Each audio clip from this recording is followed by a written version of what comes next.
Okay, so the next section that is left is asynchronous operation, how we handle it, and then uh, we will see how we create how we create HTTP request and how we use it. And the last and the final section is application deployment. Okay, so we first of all look into asynchronous operations. So how many of you have heard about asynchronous operations? What are asynchronous operations?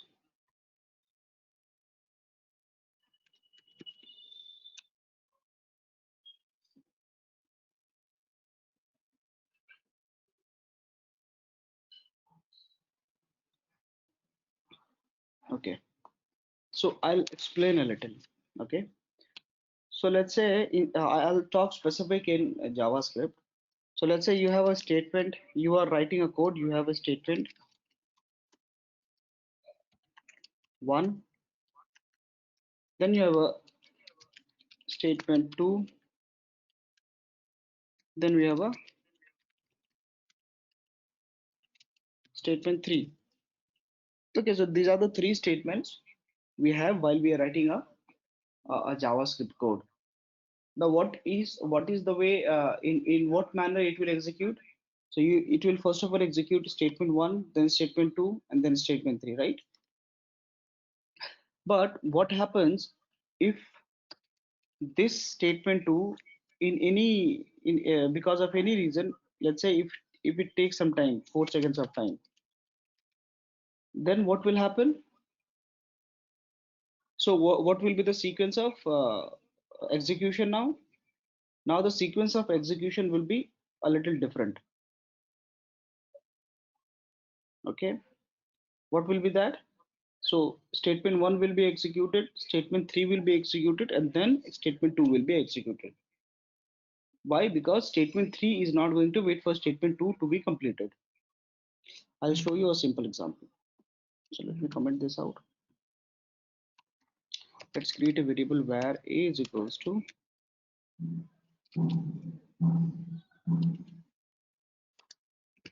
let's say where name is equals to Akash. Hmm? Then I write name is equals to Mohit.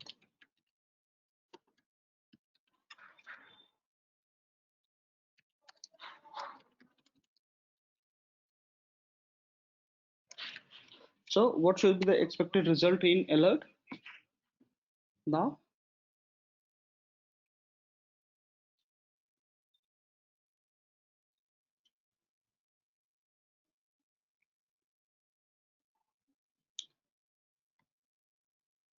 Yes. So if you run the code, you should get Mohit. Yes, you got Mohit. But let's make that example. Let's make this statement to wait for a few seconds. So how we'll do? So in JavaScript, that can be done using something called set timeout.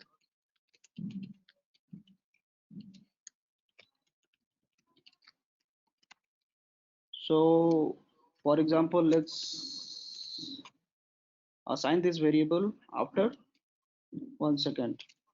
Now, what is the expected result now in alert?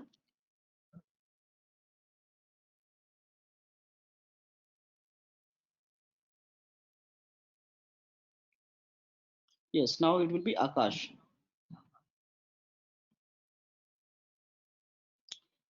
right? Why? Because line number 15 is not going to wait for line number 12 to be completed, okay, for 1 second.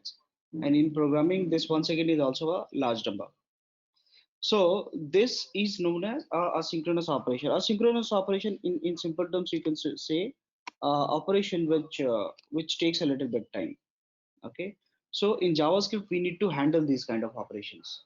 So generally, we come across operations like HTTP request, which we do, which takes some time. So in real application, this set timeout is not is I have shown you just for example, but in real application, APIs are the ones which are going to take time, and we should learn how to handle those things.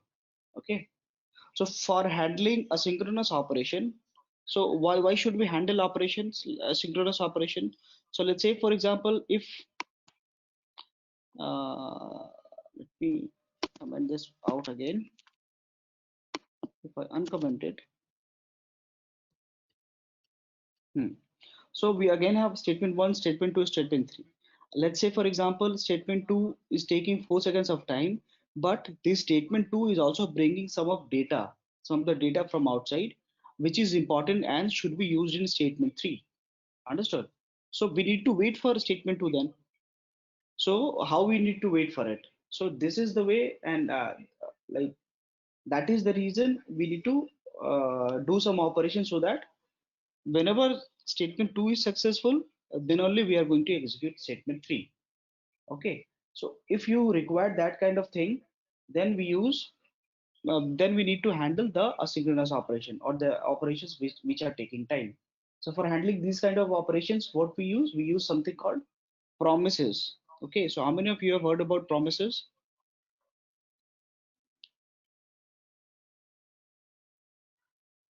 Yes. What about others? How many of you have heard about promises? Okay, yeah. So we'll use promises to handle these operations. Now I'll show you that promise example in set timeout. Then after that, we will use it in a real application. Okay. So let's say this set timeout is important for statement number 15. I mean to say you want Mohit to be alerted here. Like you want Mohit to get in this alert window. Okay. Then what we can do, we'll have to handle the operation. How? I'll show you.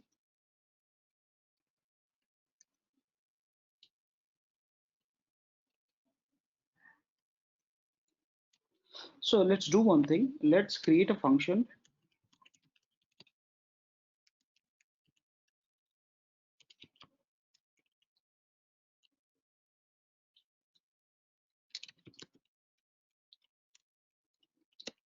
So this is going to be a function, and inside this function is going to return. So every function returns something. So this function is going to return a promise. So how we return a promise? You write return new promise, then you give a bracket. So promise accepts two parameter, a resolve and a reject. Okay, then you put this inside.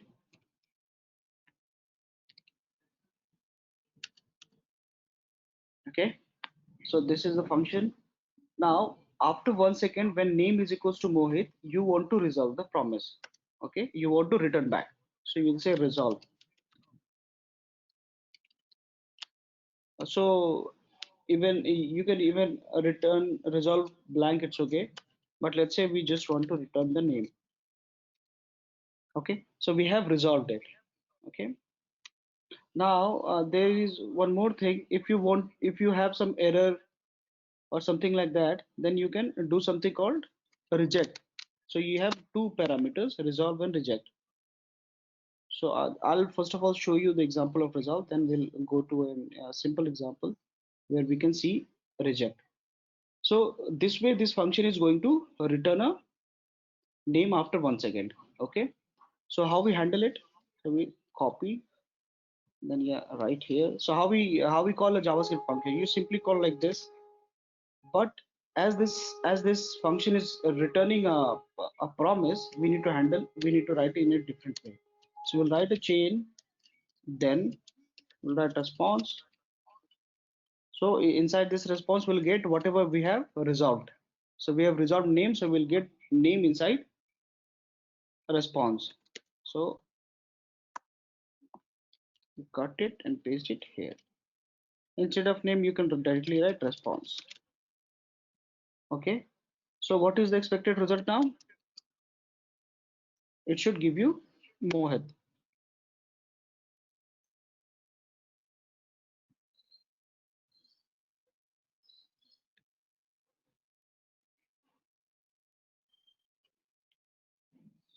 Okay, so this way we handle asynchronous operation in JavaScript. So this is not specific to Angular. This is specific to JavaScript, and the same logic we are going to use it in our Angular application also. But what if you instead of doing resolve you reject? So it's the thing that whenever you get some error or you want to show user some error, you do reject instead of resolve. So if you do reject, so that will come under dot catch. Okay,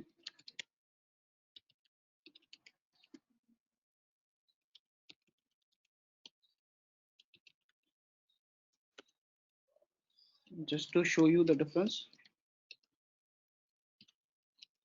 Now if we execute this,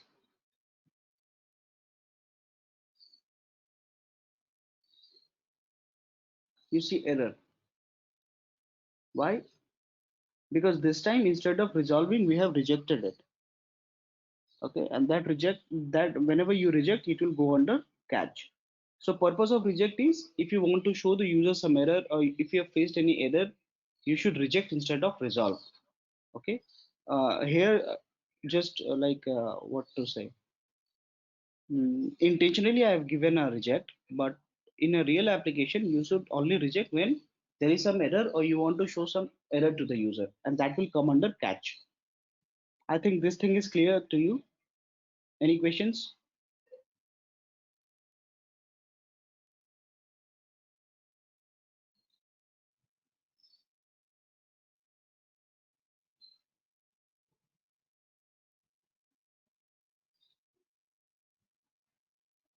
Yes. So now let's move ahead to our real application. So this time we are going to create something new. So this time we are going to work with services. So what are services in Angular? So we use services in Angular for sharing business logic, functions, and data model with other components. Okay. So let's say if you have a common function of you or you want to share a data with uh, between components. Okay. So the main purpose of creating a service is that, and we mostly create and use services for writing REST APIs for a real application. Okay, so for REST APIs means you get data from the server, you send data to the server. This kind of functionality we do in the services. So we'll see an example of how we create a service.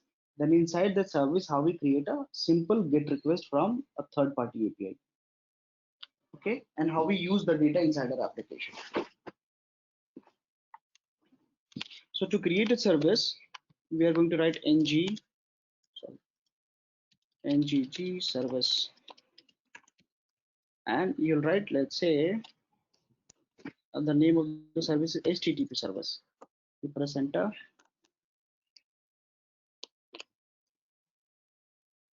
Yes, now you can see two files created, HTTP service.ts and spec. Spec is regularly for testing.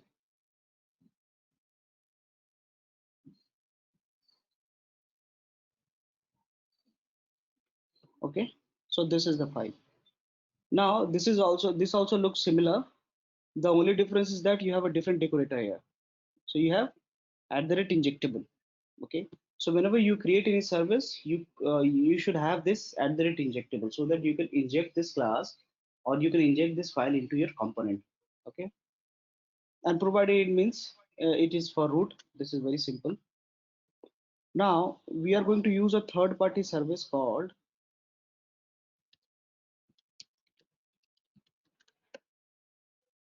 JSON placeholder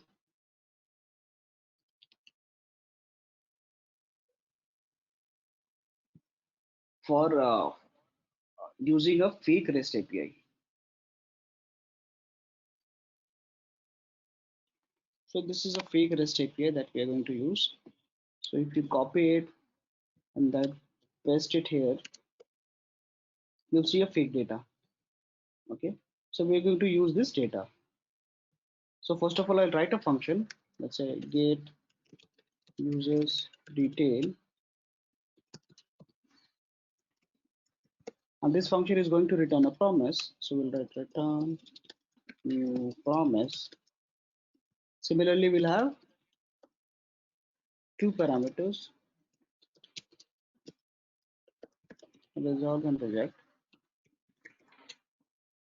Now inside this, how to use HTTP services. So for that, we will need a module called HTTP client module.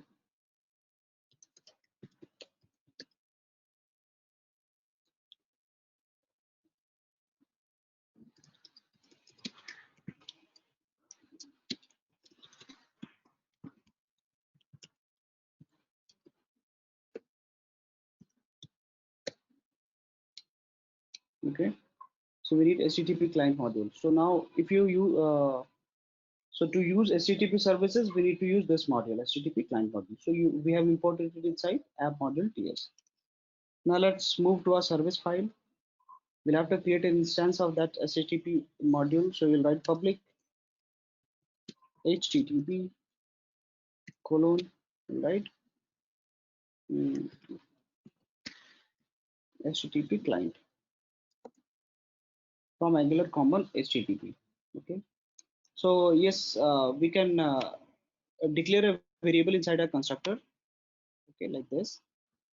Now we are free to use HTTP variable. So we'll write this dot HTTP. How many of you are familiar with HTTP methods like get, post, put?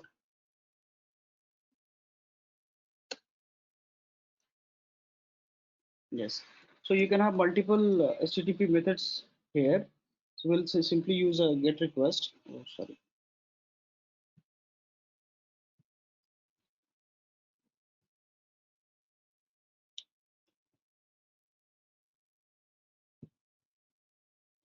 Okay. See, in JavaScript, we can handle a synchronous operation using promises or there is something also called observables. So this HTTP get is actually an observable. So for handling and promise, just like for handling a promise, we do dot then. Similarly, for observables, we do dot subscribe. You write subscribe, give a bracket, you'll write response. So the first parameter is a response. The second parameter is an error. So in any case, if you get any error, you will come inside line number 17. If you get successful data, you will get into line number 15. So if you get successful data, you'll do resolve. What we are going to resolve? We are going to resolve our response. In case we get any error, we are going to reject the error. Okay. Now our function is ready.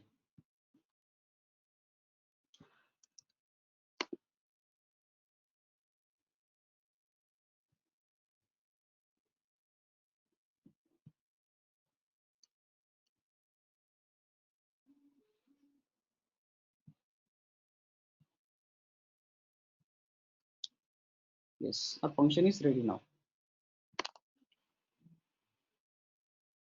Now how to use this?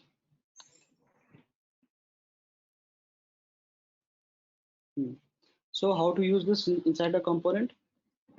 So we'll go again inside a user component. So let's go to user component.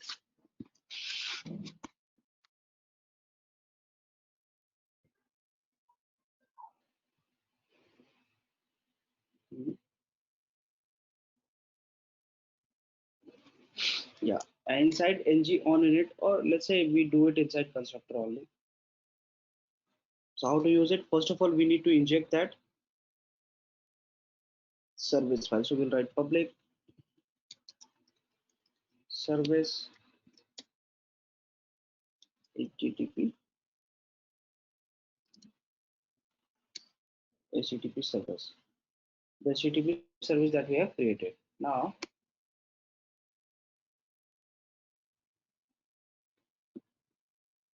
yes. Okay. So whenever the constructor is loaded, what we're going to do, we are going to call the service method service dot get this. So similarly, as I showed in JS video, we are going to write dot then response Here we'll get response.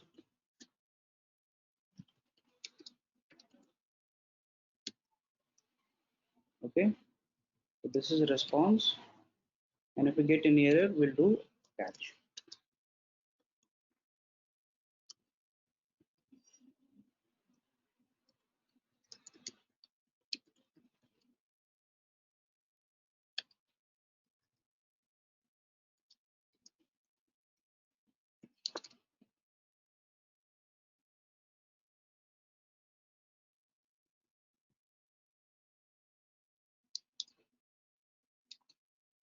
Yeah. So now this is ready. Let's go ahead and check our application. It's already served. We go to browser.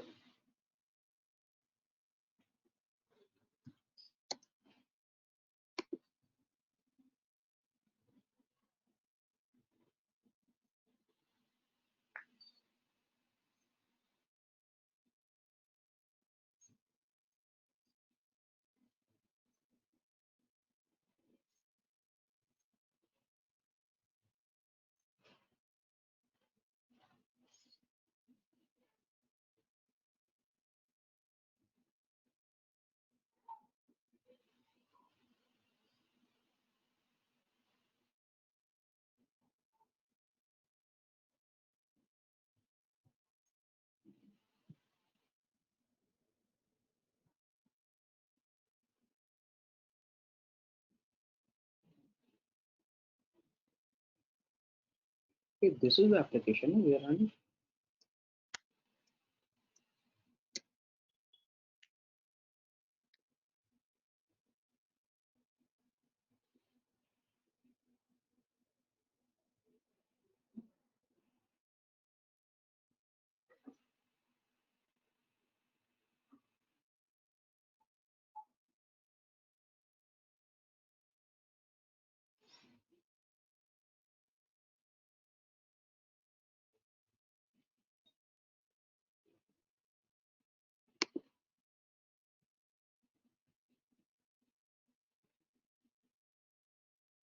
Yeah. You see the data here. Okay, so this is the data that we are able to log from the HTTP call. Okay, so where have we got this? Inside line number 14. But what if we, let's say we go to service again? Oh, sorry, I'm talking about this. So the log is coming from line number 24. But if we intentionally reject it, then what will happen?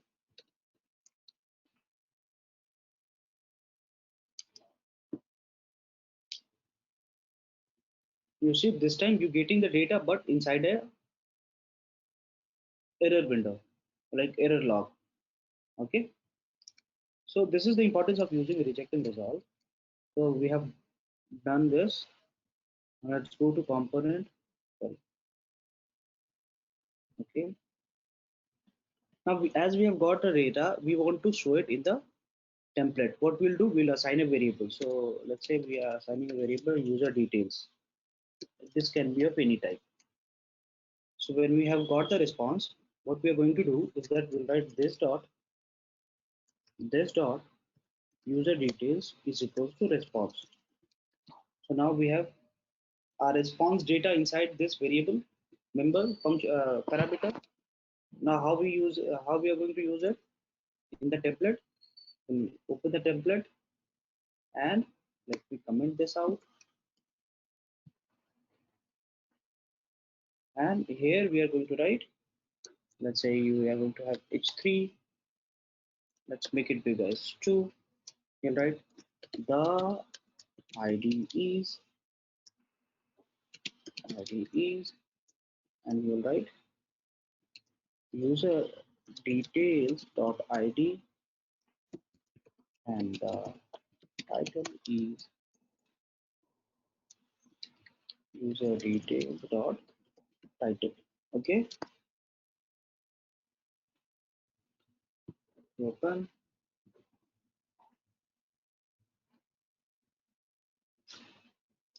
There is an error because of some HTML tag. H2. Okay, so I have opened at h2 but closed at h3.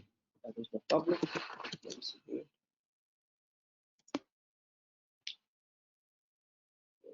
Yeah. So if you refresh it, you see you don't get any data initially. Then after that, you get the data, and that is populated in this H2, sorry. But why is it so? Because the HTTP request takes some time, like few seconds of time. Now you can also see there is an error in the console window. What it says, cannot read property ID of undefined. Can anybody tell why is it so? Why we are getting this error? At least Rubini can tell me. Why are we getting this error? But anyways, we are able to see the data, right? We are able to show the users the data which we have received.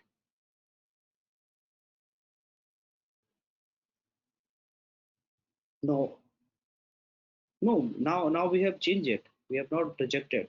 Now we have everything resolved.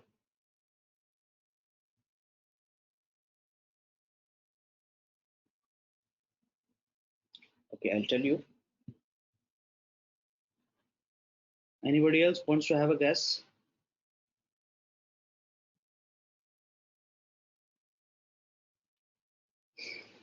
Okay, so let's go and check.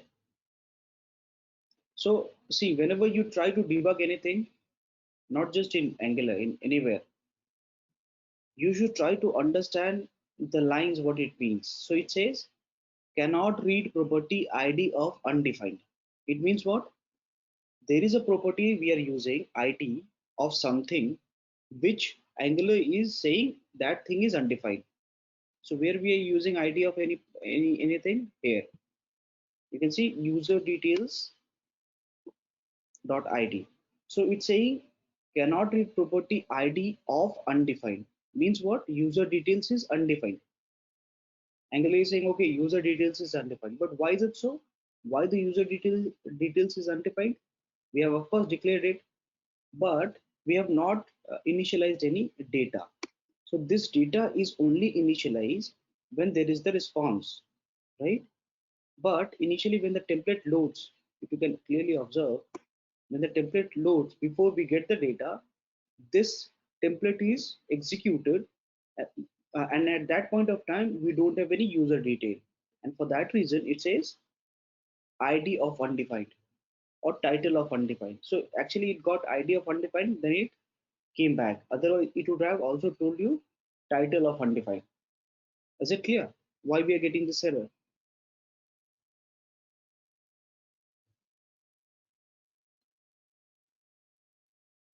Yes. So when the template renders and we don't have the user details, why? Because we have not got any response from that API. So that is the reason it's saying ID of undefined or title of undefined. So a quick fix for this is using a question mark syntax. So if you write like this, Angular will understand, okay, let's wait for title and ID. So if you visit the page now, you don't see any error. It doesn't mean it becomes synchronous, but you just get rid of that error. Is it clear? So this way we can handle that error, a question mark syntax. Now, so we were able to populate the data in the template. Okay, so at this, like till this point, you have any question, anything to ask, anything to say, anything you didn't understand? So this is a simple GET request. You can use other HTTP methods also like put, post, batch, anything.